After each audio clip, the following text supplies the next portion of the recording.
Hello. Hey, I'm going to show you how easy it is to change the air filter in the 2022 CLX 700 Heritage.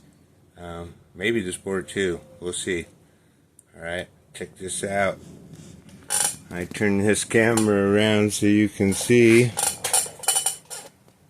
It's hard to do because I'm holding this on with one hand. Okay, here we go. You gotta take this side cover off. It's just one screw up front and it slides forward. I'll set that aside. There's the new air filter.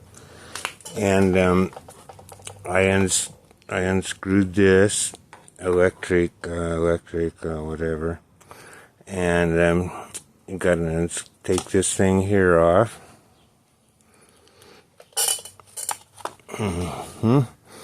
And then there's 8 millimeters that holds this one on. Those others are 10 millimeter, by the way. This little 8 millimeter.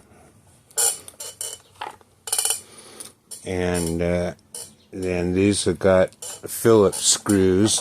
I had to stick one in there to make it stay.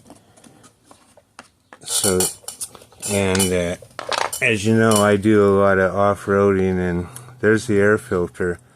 This is as far as I've gotten. Dirt falling out around it. I'm surprised it doesn't look too awful bad. And of course, just reverse process. It's really pretty simple after all. Hey, thanks for watching. Bye.